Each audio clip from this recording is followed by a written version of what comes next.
बुधवार 29 मार्च 1944 N cabinet मंत्री mister बोल्केस्टीन के भाषण के बारे में लिखती है कि उन्होंने कहा था कि युद्ध के बाद युद्ध का वर्णन करने वाली डायरियों व पत्रों का संग्रह किया जाएगा। वह अपनी डायरी छपवाने की बात कहती है। यहूदियों के अज्ञातवास के बारे में लोग जानने के लिए उत्सुक होंगे। बम गिरते समय औरतें कैसे डर जाती हैं।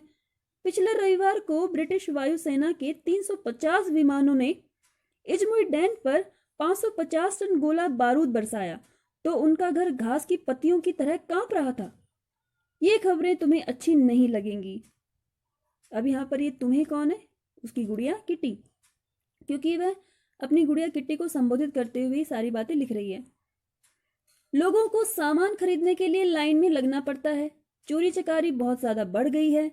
लोग 5 मिनट के लिए भी अपना घर नहीं छोड़ सकते।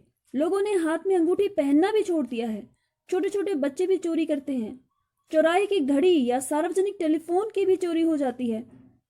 डचों की नैतिकता अच्छी नहीं है। डच यानी कि हॉलैंड के निवासी, उनकी नैतिकता अच्छी नहीं है। डचों ने नैतिकता त्याग दी है। सब भूखे हैं। एक हफ्ते का राशन 2 दिन में नहीं चल पाता है। बच्चे भूख व बीमारी से बेहाल हैं। फटे पुराने कपड़ों और घिसे पिटे जूतों से काम चलाना पड़ता है। सरकारी लोगों पर हमले बढ़ते जा रहे हैं। खाद्य कार्यालय, पुलिस सभी या तो अपने साथी नागरिकों की मदद कर रहे हैं या उन पर कोई ना कोई आरोप लगाकर जेल भेज देते हैं। मंगलवार 11 अप्रैल 1944 एन बताती है कि शनिवार के दिन 2 बजे के आसपास तेज गोलीबारी शुरू हुई। रविवार दोपहर के समय पीटर उसके पास आया। वह उसके साथ बातें करती है। दोनों मिलकर मिस्टर डसल को परेशान करने की योजना भी बनाते हैं। उसी रात को उनके घर में सेंध मारी की घटना भी हुई थी, यानी कि चोरी की घटना भी हुई थी। गुप्त रहने की मजबूरी में घटी इस घटना ने सभी 8 लोगों को हिलाकर रख दिया था। मंगलवार 13 जून 1944 एन बताती है कि आज वह 15 वर्ष की हो गई है। उसे पुस्तकें, बेल्ट, दही, जैम, बिस्कुट, ब्रेसलेट, मीठे मटर, मिठाई, लिखने की कॉपियां, चीज के स्लाइस आदि अनेक उपहार मिले हैं। मौसम खराब है तथा हमले जारी हैं। तो ये बात है द्वितीय विश्व युद्ध के दौरान की, तो उस समय लड़ाई चल रही थी। तो वह बताती है कि चर्चिल उन फ्रांसीसी गांवों में गए थे जो ब्रिटिश कब्जे से मुक्त हुए हैं। चर्चिल हैं ब्रिटेन के प्रधानमंत्री उस समय के। चर्चिल को डर नहीं लगता। वह उन्हें जन्मजात बहादुर बताती है। ब्रिटिश सैनिक अपने मकसद में लगे हुए थे। हॉलैंड वासी सिर्फ अपनी आजादी के लिए ब्रिटिशों का सहयोग चाहते थे, कब्जा नहीं। एन कहती है कि मूर्खों को यह पता नहीं है कि यदि ब्रिटेन ने जर्मनी के साथ संधि पर हस्ताक्षर कर दिए होते तो हॉलैंड जर्मनी बन जाता। जर्मन व ब्रिटेन दोनों में अंतर है। वह ब्रिटेन को रक्षक बताती है तो जर्मनी को आक्रांता। एन अपनी कमजोरी जानती है तथा खुद को बदलना चाहती है। लोग उसे अक्खड़ समझते हैं। मिसेस वानदान और डसल जैसे जड़ बुद्धि उस पर हमेशा आरोप लगाते रहते हैं। मिसेस वानदान उसे अक्खड़ समझती हैं क्योंकि वह उससे भी अधिक अक्खड़ है। वह स्वयं को सबसे अधिक धिक्कारती है। वह माँ के उपदेशों से मुक्ति पाने के बारे में सोचती है। उसकी भावनाओं को कोई नहीं समझता और वह अपनी भावनाओं को गंभीरता से समझने वाले व्यक्ति की तलाश में है। अब वह पीटर के बारे में बताती है।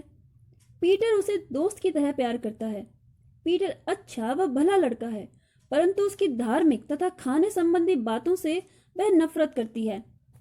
उन्होंने कभी न झगड़ने का वादा किया है। वह शांति प्रिय, सहनशील, बेहद सहज, आत्मीय व्यक्ति है। वह एन की गलत बातों को भी सहन कर लेता है। वह कोशिश करता है कि अपने कामों में सलीका लाए तथा अपने ऊपर आरोप न लगने दे। वह अपने दिल की बात नहीं बताता। वह अधिक घुन्ना है और वे दोनों भविष्य, वर्तमान और अतीत की बातें करते हैं। एन काफी दिनों से बाहर नहीं निकली। अब वह प्रकृति को देखना चाहती है। एक दिन गर्मी की रात में 11:30 बजे उसने चांद देखने की इच्छा की, परंतु चांदनी अधिक होने के कारण खिड़की नहीं खोल सकी। आखिरकार बरसात के समय खिड़की खोलकर तेज हवाओं और बादलों की लुका छिपी को देखा।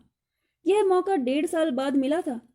प्रकृति के सौंदर्य के आनंद के लिए अस्पताल व जेलों में बंद लोग तरसते हैं। आसमान बादलों, चांद और तारों की तरफ देखकर उसे शांति व आशा मिलती है। प्रकृति शांति पाने की रामबाण दवा है और यह उसे विनम्रता प्रदान करती है।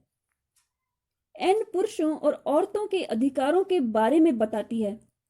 उसे लगता है कि पुरुषों ने अपनी शारीरिक क्षमता के अधिक होने के कारण औरतों पर शुरू से ही शासन किया है। औरतें इस स्थिति को बेवकूफी के कारण सहन करती आ रही हैं। अब समय बदल गया है। शिक्षा, काम और प्रगति ने औरतों की आंखें खोल दी हैं। कई देशों ने उनको बराबरी का हक दिया है। आधुनिक औरतें अब बराबरी चाहती हैं। औरतों को भी पुरुषों की तरह सम्मान मिलना चाहिए। उन्हें सैनिकों जैसा दर्जा व सम्मान मिलना चाहिए। युद्ध में वीर को तकलीफ, पीड़ा, बीमारी व यातना से गुजरना पड़ता है। उससे कहीं अधिक तकलीफ बच्चा पैदा करते समय औरत सहती है। बच्चा पैदा करने के बाद औरत का आकर्षण समाप्त हो जाता है। मानव जाति की निरंतरता औरत से है। वह सैनिकों से ज्यादा मेहनत करती है।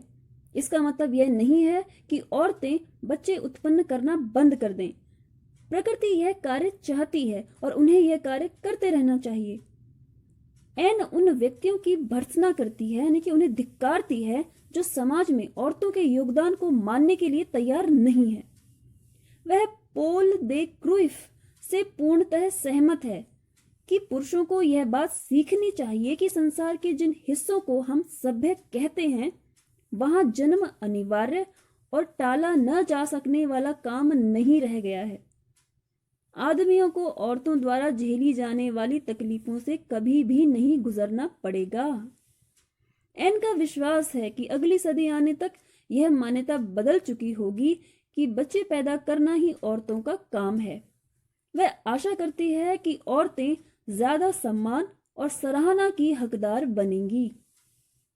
लेकिन इस पाठ में एक जगह एक बात आई है जिसे मैं स्पष्ट कर देना चाहती हूँ कि एन फ्रैंक और उसका परिवार यह सोचकर खुश था कि तुर्की इंग्लैंड के पक्ष में आ गया है, क्योंकि द्वितीय विश्व युद्ध चल रहा है, तो युद्ध में तुर्की इंग्लैंड के फेवर में या इंग्लैंड के पक्ष में युद्ध करने वाला है। यह बात सुनकर, जानकर एन उसका परिवार खुश थे, लेकिन बाद में यह केवल एक अफवाह साबित हुई जिससे वो निराश हो गए। तो प्यारे बच्चों, यह तो था डायरी के पन्ने पाठ का सारांश। तो अभी के लिए इतना ही। धन्यवाद।